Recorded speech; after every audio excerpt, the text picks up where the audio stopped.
Hey Ben. Hey Matt. And Sorsha. Matt and Sorsha. Yeah, That's welcome. Odin. Odin, hey Odin.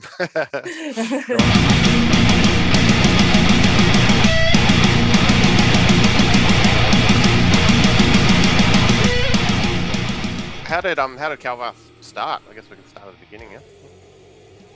It started as like a lot of things do. I was kicking around just some tunes with just one other guy, and we started to get a collection of stuff together, and so you start looking for a few more members, and so branched out to just some closer friends, and Sorsha and I are in a relationship together.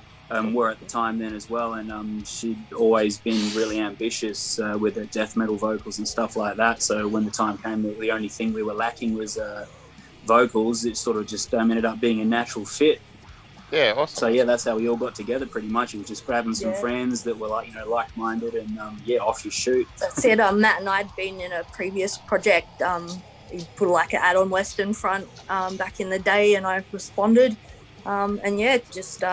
That didn't work out, unfortunately. But then he started jamming with Dames and another friend, and then I was like, "Are you sure? You sure you want a girl in on your boy time?" I think they went through a couple of people who didn't work out, and then Dames was like, "Hell yeah, get Sorsha in." And Matt's like, "Okay." That's pretty much how it happened. And then Mango joined us just before we debuted, I think, because our previous bass player didn't work out. And he's been an awesome addition, and never looked back. And it's going good. Yeah, sweet, that's cool. Where'd the name Kalvath come from? Like, how do you guys come up with that one? that was a funny one. We every other Sunday we would try and get together for a jam. I think it was Sundays back then. Might have even been Saturdays. I can't quite remember. But anyway, we generally on the way back it would just be me and the drummer in the car coming back, and he dropped me off. And we kept regularly seeing this car, and it had a personalised number plate on it, and it had like basically a version of the name on the back mixed with some numbers, and we kept seeing it. And like while we're in there, we're listening to metal on the way home, metaled up after a jam, and we're like, Kalvath, that's got a ring to it, Kalvath. And then a couple of jams went past, and we kept seeing the same car. Turns out it was actually for a driving school. But it just stuck. And then I saw it on the way to work one time, and previous bass player saw it. So I think the drummer was like, "Yeah, that's a good name." Yeah. Cool. So you start thinking about logos, and you see the V's in the middle. You got a couple of A's there, and there was a goat. And you're like, on the way to jam. There was a goat, so we were like, "Fucking put a goat in there." That's cool. What's the songwriting process? What's the songwriting process like? Is somebody sort of bringing everything, or do you kind of share that around a bit?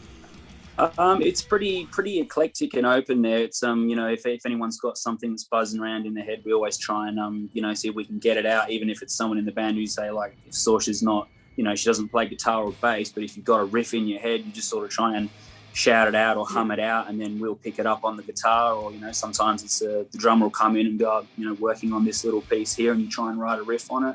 Yeah, chuck it in the melting pot. Yeah, communicate effectively, see what happens. Yeah, I like to just sort of spew out a lot of riffs, but I have trouble recording it and nailing it down. So Mango, the bass player, sort of helps me nail all the stuff down, and he'll come in with his own riffs, and then I'll rip them up based on what he's got, and put my own turn on it, and it usually comes out with something we're all banging our heads to. Yeah. Cool. And what about lyrically? Like, Sorsha, are you writing the lyrics, or? Yeah, I do all the lyrics. I kind of, I flirt between different ideas. It just depends what's entering my head at the time. We've got, a song about it's called Friends Till the End. It's about Chucky. We've got that in there. We've got my personal struggles with ADHD. We've got we've got Pathfinder. That's various experiences that we've had or that I've personally had, but I like to try and write it so that anyone could kind of relate to whatever I'm, you know, spewing out there or spitting out lyrically, hopefully to give them the vibe and feel the power that they need to get through, you know, whatever struggles they're going through, because life's a bit shit sometimes, so metal's the best place to, you know, throw down and get it out. Yeah, nice. That's cool. I saw footage of you live in Bali. How did that show come about?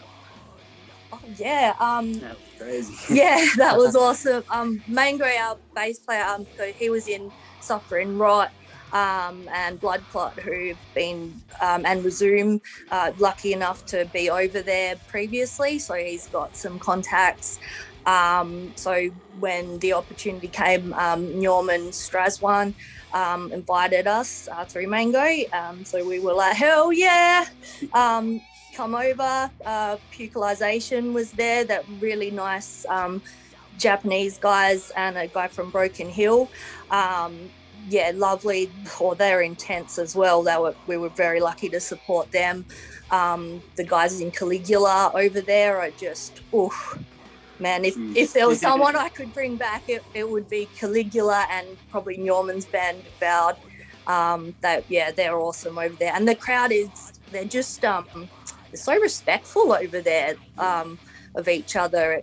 They give, it doesn't look like it when they're ripping it up in the pit, but they know where each other's at. They're not going to hurt each other too bad. Sweet atmosphere. But they're really so good. Aggressive as well.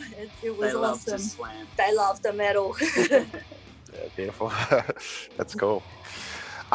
So your bass player Mango, is that Aaron? Is that right, or is that? Aaron Mangano. Yeah, cool. Because that's Mango. Because he's doing that Cunt Full of Concrete. Is that right? Yeah, that's his side project with Rapid. The best name ever. Yeah. They've got some stuff coming through at the moment. I believe there's some more to hear coming soon from those guys. So watch out for more. Demos sound good. Yeah, brutal shit coming your way from them. That's he's gonna tear it up soon. Awesome. There's any other members in side projects while they're with Kalvath? We've got Dames. He's in Enforce. He drums for those guys. They've got their album dropping July 1st, I think. Lots of thrash influence comes through the band from Dames. If you're hearing kind of thrash, it's kind of Matt and Dames, any Pantera-esque kind of tracks is definitely their influence. It definitely comes through in their playing that way. Cool. That's a good point. You're saying that thrash influence. What would you define Kalvath as? Like, if we had to put it in a subgenre, what is that? We call it dirty death metal because we're like a turd rolled in all the fucking dirt of all the genres. Really.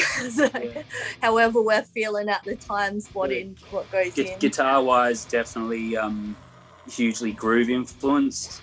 Like outside of, say, the drums being thrashy, I'd say the guitars definitely tend to want to be on that bounce, and a lot of just funk and groove influence, and like Saoirse mentioned before, some of that soul and the groove that comes out of older bands like Pantera and things like that. But at the same time, love Dying Fetus and things like that, those big, heavy Fat Boy riffs that just bounce along and that sort of thing. Yeah, and then old school Gojira, we're quite heavily influenced by the Link specifically. That album's just oof. So, we try and, play with some timing signatures and stuff and just have fun, basically. Overall, we just kind of want, like a lot of bands will say, you just wanted to write the tunes that we wanted to listen to. So whatever stuck and felt right at the time, and we'd go home and be like, man, that riff's still in my head. That's a keeper for sure, Yeah, whatever you want to have on, on a Saturday or Sunday afternoon, chilling around a barbecue with your best mates and just, that kind of thing. Yeah, cool. So I've seen you guys have recorded some singles. How was that recording process and everything?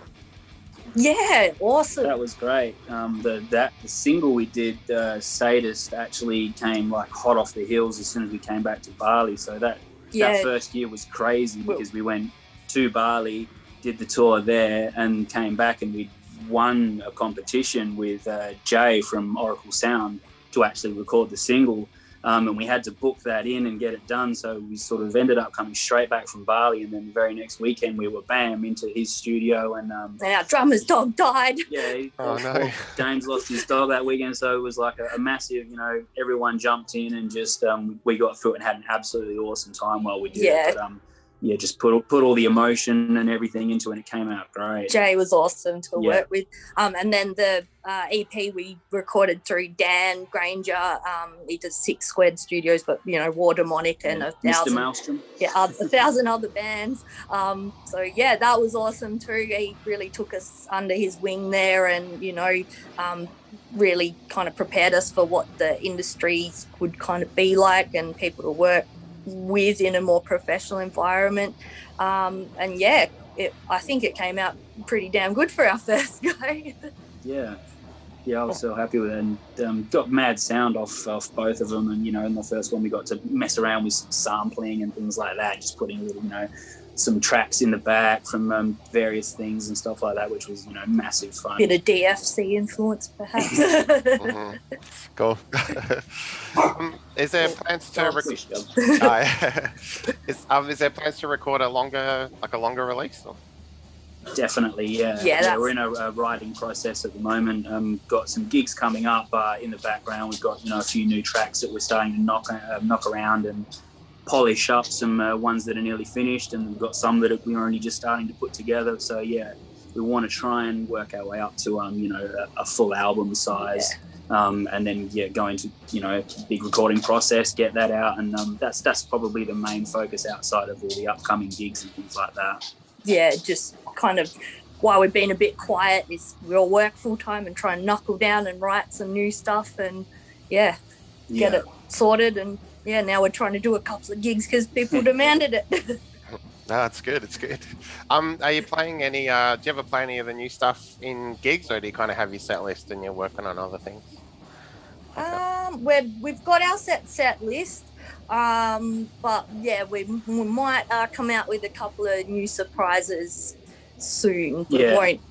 We're just trying to polish them turds and see how they come up, and that's definitely the general idea for unveiling the new songs. So we'll probably have quite soon a couple that are just about ready to drop on the night, and we'll have a run through and see how they go.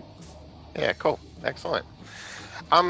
So I guess lastly, what do we got to look forward to coming up? These gigs, what's going on? Oh well, we've got the 14th of August. We're headlining at the new venue Convenience, where the Jammer, they're releasing their debut album.